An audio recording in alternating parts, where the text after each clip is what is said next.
ലോക്സഭാ തിരഞ്ഞെടുപ്പിന് ഇനി ഏതാനും ദിവസങ്ങൾ മാത്രമാണുള്ളത്.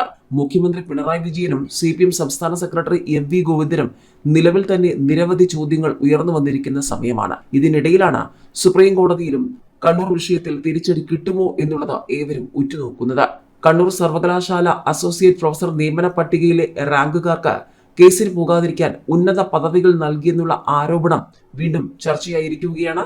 പരാതിക്കാരൻ സുപ്രീം കോടതിയിൽ സത്യവാങ്മൂലവുമായി രംഗത്ത് വന്നതോടെ ഉന്നത വിദ്യാഭ്യാസ വകുപ്പിന് മുഖ്യമന്ത്രി പിണറായി വിജയന് വീണ്ടും ചോദ്യങ്ങൾ.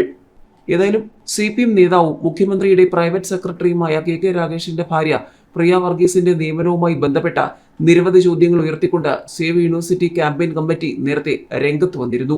സുപ്രീം കോടതിയിൽ സംസ്ഥാന സർക്കാരിനും ഉന്നത വിദ്യാഭ്യാസ വകുപ്പിനും വീണ്ടും ചോദ്യങ്ങൾ ഉയർന്നു വരുമോ?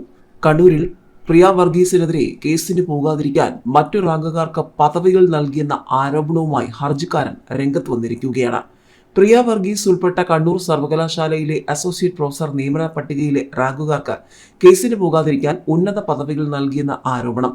കേസിലെ ഹർജിക്കാരനായ ജോസഫ് സ്കറിയയാണ് ആരോപണം ഉന്നയിച്ചുകൊണ്ടുള്ള സത്യവാങ്മൂലം സുപ്രീം കോടതിയിൽ ഫയൽ ചെയ്തത്.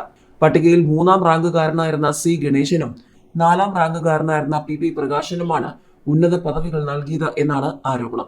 ഇരുവരും പ്രിയ വർഗീസിന്റെ നിയമനം നിയമപരമായി ചോദ്യം ചെയ്യാൻ ആലോചിച്ചിരുന്നുവെന്ന് അക്കാദമിക ലോകത്തുള്ള പലർക്കും അറിയാമായിരുന്നുവെന്നും ജോസഫ് സ്കറിയ സുപ്രീം കോടതിയിൽ ഫയൽ ചെയ്ത സത്യവാങ്മൂലത്തിൽ അവകാശപ്പെട്ടു.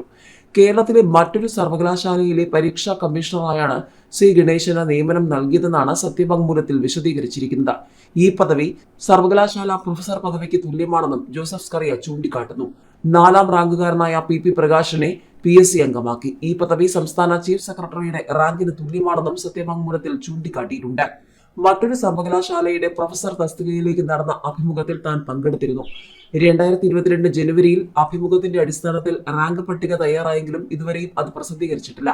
പ്രിയ വർഗീസിനെതിരെ കേസ് നടത്തുന്നതിനാലാണ് ഇത്തരമൊരു നടപടിയെന്നും ജോസഫ് സ്കറിയ സത്യവാങ്മൂലത്തിലൂടെ ആരോപിക്കുന്നു. അഭിഭാഷകൻ അതുൽ ശങ്കർ വിനോദാണ് ജോസഫ് സ്കറിയയുടെ സത്യവാങ്മൂലം സുപ്രീം കോടതിയിൽ ഫയൽ ചെയ്തത്. പ്രിയ വർഗീസിന്റെ നിയമനം അന്വേഷണ വിധേയമാക്കണമെന്നാവശ്യപ്പെട്ട സേവ് യൂണിവേഴ്സിറ്റി ക്യാമ്പയിൻ കമ്മിറ്റി തുടക്കം മുതൽ രംഗത്തുണ്ടായിരുന്നു. ഗവർണർക്ക് പരാതി നൽകിയിരുന്നു. കൂടാതെ കണ്ണൂർ സർവകലാശാലയിലെ പല നിയമനങ്ങളും ചട്ടവിരുദ്ധമാണെന്നുള്ള പരാതികളും നേരത്തെ സേവ് യൂണിവേഴ്സിറ്റി ക്യാമ്പയിൻ കമ്മിറ്റി നിയമനത്തിന് വേണ്ട പ്രവൃത്തി പരിചയം ഇല്ലാത്തവരെയാണ് നിയമിക്കുന്നതെന്ന് ചൂണ്ടിക്കാട്ടിക്കൊണ്ട് സേവ് യൂണിവേഴ്സിറ്റി ക്യാമ്പയിൻ കമ്മിറ്റി രംഗത്ത് വന്നിരുന്നു. അതേസമയം പൊതുരംഗത്തുള്ള ആളെപ്പറ്റി ആക്ഷേപമൊന്നും ഉന്നയിക്കാൻ കിട്ടുന്നില്ലെങ്കിൽ കുടുംബാംഗങ്ങളെ തേജോവധം ചെയ്യുക എന്നത് വളരെ പ്രാകൃതമായ രീതിയാണെന്ന നിലപാടുമായി ഡോക്ടർ പ്രിയ വർഗീസും നേരത്തെ രംഗത്ത് വന്നിരുന്നു.